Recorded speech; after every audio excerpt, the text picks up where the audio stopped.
जरा सोचो कि अगर तुम गलती से एक ऐसी डाउनलोड की हुई ऐप इंस्टॉल कर लो जो तुम्हारी जान के पीछे पड़ जाए। कुछ ऐसा ही होता है हमारी आज की कहानी में। कहानी की शुरुआत होती है अमेरिका के एक शहर में, जहां कॉलेज के कुछ दोस्त रात को मजे से पार्टी कर रहे होते हैं। उनमें से कुछ लोग एक टेबल पर बैठे ताश खेल रहे होते हैं। जब केट नाम की लड़की की बारी आती है तो सब देखते हैं कि वो अपने फोन में लगी हुई है। असल में वो काउंटडाउन नाम की एक ऐप देख रही होती है जो लोगों को अपनी डाइट पर बने रहने में मदद करती है। यह सुनकर एक और लड़की भी इस ऐप को अपने फोन में देखती है, लेकिन उससे गलती से इसी नाम वाली दूसरी ऐप डाउनलोड हो जाती है। ये ऐप जिसके भी फोन में डाउनलोड होती है उसे ये बता सकती है कि उसके कितने साल, महीने या दिन बचे हैं जिंदा रहने के। यह देखकर सभी दोस्त एक साथ इस ऐप को डाउनलोड करने का फैसला करते हैं। जिसके पास भी सबसे कम समय बचेगा वो गेम हार जाएगा। हर कोई इसके लिए राजी हो जाता है, मगर कोर्टनी थोड़ा हिचकिचा रही थी। खैर, अपने एक दोस्त के कहने पर उसने भी ऐप डाउनलोड तो कर ली, मगर तब हमने देखा कि उसके सभी दोस्तों के पास कई साल की जिंदगी पड़ी थी, लेकिन कोर्टनी के पास सिर्फ 3 घंटे बचे थे। ये देखकर वो थोड़ा डर गई, मगर उसके दोस्तों ने समझाया कि ये ऐप एक मजाक से ज्यादा कुछ नहीं है। फिर पार्टी खत्म होने के बाद कोर्टनी अपने बॉयफ्रेंड युवन की गाड़ी में बैठी तो उसे एहसास हुआ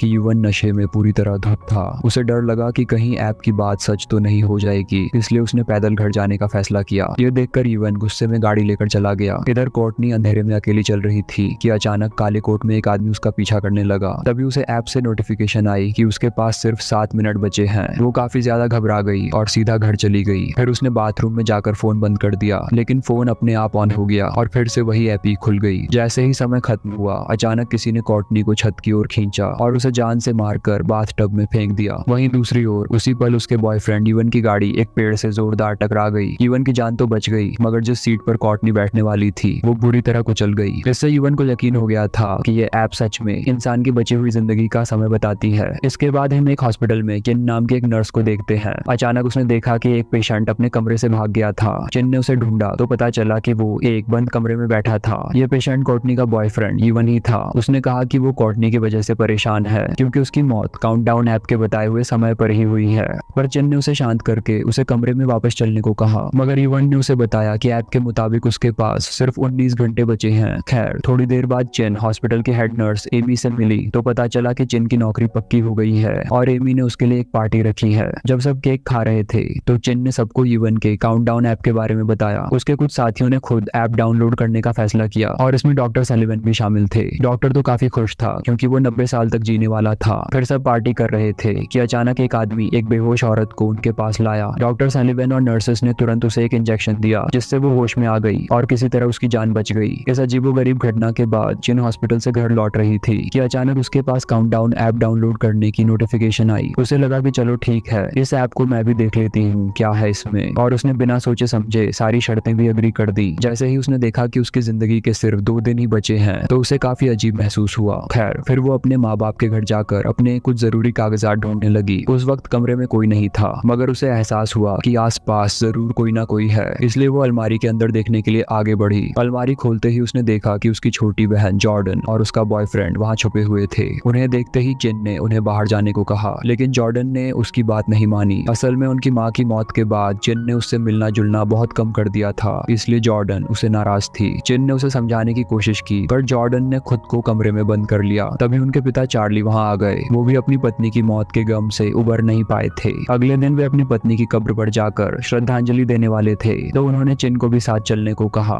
फिर अगले दिन युवन अब भी हॉस्पिटल में था, पर उसकी धड़कनें तेजी से बढ़ती जा रही थी क्योंकि उसके पास सिर्फ 3 मिनट बचे थे। जल्द ही वो नर्स से आंख बचाकर वहां से भाग निकला। तभी उसके फोन पर नोटिफिकेशन आई कि युवन ने कॉन्ट्रैक्ट की शर्तें तोड़ दी हैं, लेकिन वो बिना सोचे भागता रहा। तभी रास्ते में युवन को शीशे में काले कपड़े पहने एक अजीबोगरीब आदमी दिखाई दिया। अचानक शीशा टूट गया और युवन सिक्योरिटी एग्जिट की तरफ भागा, लेकिन अचानक सारी लाइट्स बंद हो गई। उसने अपने फोन की लाइट जलाई और देखा कि सीढ़ियों के दरवाजे पर कोर्टनी खड़ी थी। कुछ समय बाद जब चिन हॉस्पिटल पहुंची तो उसे युवन की मौत की खबर मिली। वो सोच में पड़ गई कि कहीं युवन काउंटडाउन ऐप की वजह से तो नहीं मरा, और ये सोचकर वो और डर गई। उसने युवन के कमरे में उसका फोन उठाया पर फोन लॉक था। अब वो सीधा मॉर्ग पहुंची जहां लाशें रखी जाती हैं। उसने युवन की लाश निकाली और उसकी आंखों से फोन स्कैन करके लॉक खोला। जिसका डर था वही हुआ क्योंकि उसने देखा कि काउंटडाउन ऐप का टाइमर खत्म हो चुका था। अब उसे डर लगने लगा कि कहीं ये सब उसके साथ भी तो नहीं होगा, क्योंकि ऐप के मुताबिक उसके पास सिर्फ 1 दिन बचा था और कल वो अपने पिता के साथ अपनी माँ की कब्र पर जाने वाली थी। अब उसने अपने पिता चार्ली को फोन करके कहा कि वो कल कब्रिस्तान नहीं जा पाएगी। तभी उस ऐप से मैसेज समझाया कि उसने शर्तें तोड़ दी हैं। दरअसल अगर कोई भी ऐप में अपना बचा हुआ टाइम देखने के बाद अपनी जान बचाने के लिए अपनी रोजमर्रा की चीजों को बदलता है तो ऐप खुद उसे मारने पर उतर आती है। खैर फिर भी वो बेचैनी के साथ अपना काम करने लगी। जल्द ही डॉक्टर सलीवन ने देखा कि चिन काफी घबराई हुई थी, इसलिए उसने चिन को शांत करने की कोशिश की, मगर फिर उसने अचानक चिन को किस कर दिया। खैर वो बेचारी जैसे तैसे उसे दूर हटाकर बाहर एमी के पास चली गई। वो एमी को सब कुछ बताने ही वाली थी कि पीछे से डॉक्टर सलीवन ने एमी को बुला लिया। अब क्विन जल्दी से उस दिन का अपना काम निपटा के घर लौटी। फिर उसने काउंटडाउन ऐप पर थोड़ी रिसर्च की तो पता चला कि कोर्टनी और इवन के साथ क्या हुआ, लेकिन कई लोगों का ये भी मानना था कि ये कहानी नकली है। जैसे ही चिन ने लैपटॉप बंद किया तो अचानक इवन एक भूत बनकर उसके सामने आ गया। चिन बुरी तरह डर गई और उसने भागकर कमरे की लाइट जलाई। तभी इवन गायब हो गया और उसे फिर से नोटिफिकेशन आई कि उसने शर्तें तोड़ी हैं, लेकिन उसने गुस्से में फोन जमीन पर पटक दिया जिससे स्क्रीन तक टूट गई, मगर टाइमर फिर भी चलता रहा। अब उसके पास सिर्फ एक दिन बचा था। फिर अगली सुबह उसने दुकान से नया फोन खरीदने का फैसला किया ताकि वो काउंटडाउन ऐप से पीछा छुड़ा सके।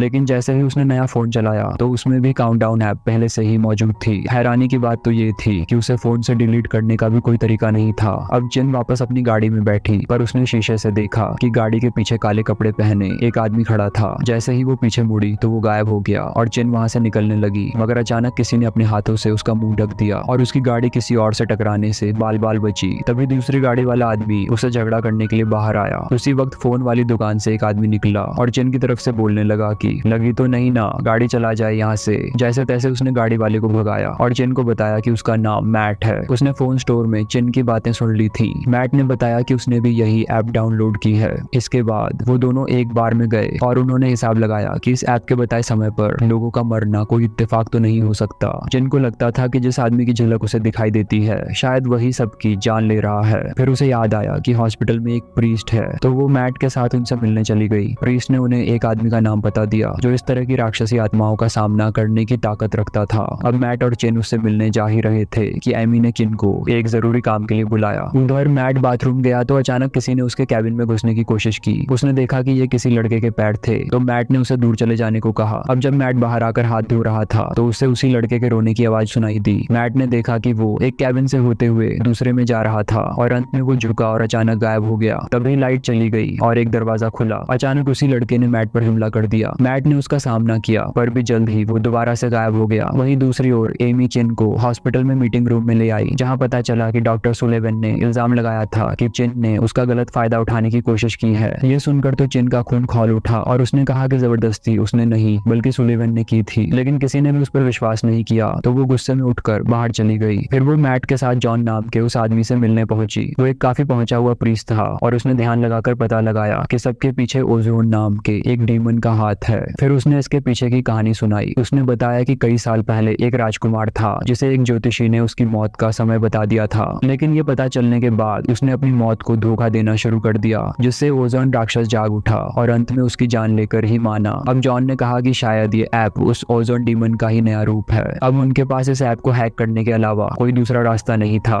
तब चिन को मोबाइल स्टोर के मालिक डेरेक का ख्याल आया और वो मैट के साथ उससे मदद मांगने गई। खुशकिस्मती से डेरेक इस ऐप को हैक करने में कामयाब रहा। अब उसके पास लोगों के टाइमर का एक्सेस था और वो अपनी मर्जी से जितना चाहे उतना समय बढ़ा सकता था। तब चिन ने उससे कहकर अपना समय बढ़वाया और तभी उसे अपनी बहन का नाम भी दिखाई दिया। फिर डेरेक ने चिन, उसकी बहन और मैट तीनों के समय में 50 साल बढ़ा दिए। आखिरकार वे सब काफी खुश थे क्योंकि अब उन्हें ओजोन से कोई खतरा नहीं था। इसके बाद चिन और मैट एक साथ चिन के घर पहुंचे। चिन ने मैट से पूछा कि उसने ये ऐप क्यों डाउनलोड की थी। मैट ने बताया कि कुछ साल पहले उसके छोटे भाई की मौत हो गई थी और तब से मैट को मौत से डर लगने लगा। जब उसे ऐप के बारे में पता चला तो वो जानना चाहता था कि वो खुद कब तक जिंदा रहने वाला है। इसके बाद चिन ने भी अपनी माँ की मौत की कहानी सुनाई। एक दिन चिन एक पार्टी में गई थी तो उसकी माँ उसे ढूंढने के लिए आई, लेकिन रास्ते में उनकी गाड़ी का जबरदस्त एक्सीडेंट हो गया और उनकी मौके पर ही मौत हो गई। आपस में अपने दुख बांटकर उन दोनों को काफी हल्का महसूस हुआ। फिर कुछ घंटों बाद चिन को अचानक लगा कि कोई कमरे की तरफ बढ़ रहा है। उसने देखा कि मैट का हाथ उसके पेट पर था तो उसने मैट को जगाया, लेकिन अचानक असली मैट दरवाजे से उसके सामने आकर खड़ा हो गया। सच तो ये था कि चिन के शरीर पर ओजोन का हाथ था और अचानक ओजोन ने चिन पर भयानक हमला कर दिया। मैट ने तुरंत चिन की मदद की और जैसे तैसे उसे छुड़ा लिया। इसके बाद उन्होंने फोन देखा तो पता चला कि ऐप का काउंटर फिर से पहले जैसा हो गया था और अब उनके पास कुछ ही घंटे बचे थे। अब चिन को अपनी बहन जॉर्डन की चिंता होने लगी तो उसने जॉर्डन को फोन किया तो इधर जॉर्डन का फोन उसके नैनी के पास था। जॉर्डन अपना फोन वापस लेने चुपके से नैनी के कमरे में घुसी, पर अचानक ओजोन के हाथ ने उसका कंधा पकड़ पकड़ लिया। जैसे ही जॉर्डन पीछे मुड़ी तो वहाँ कोई भी नहीं था। फिर उसने फोन देखा तो उसके पास भी काफी कम समय बचा था। इससे पहले कि वो चिन को फोन करती, अचानक पूरे घर की रोशनी चली गई। अब जॉर्डन डर के मारे बिस्तर के नीचे छिप गई और दरवाजे की ओर देखने लगी। अचानक उसे अपनी मरी हुई माँ की आवाज सुनाई दी और उसी पल उसके ऊपर मौजूद बिस्तर अपने आप खिसक गया। तभी उसे अपनी माँ का भूत दिखाई दिया तो वो डर के मारे भागती हुई दरवाजे तक आ गई, जहाँ उसकी टक्कर चिन से हुई। उसके साथ मैट भी था और फिर वो तीनों एक साथ पादरी जॉन के घर पहुंचे। उन्होंने उसे बताया कि ऐप को हैक करने का प्लान तो नाकामयाब रहा और ओजोन अब भी उनके खून का प्यासा है। इसके बाद उन्होंने ऐप हैक करने वाली कोडिंग उसे दिखाई तो प्रीस्ट को उसमें एक लाइन दिखी जो ओजोन के श्राप के बारे में थी।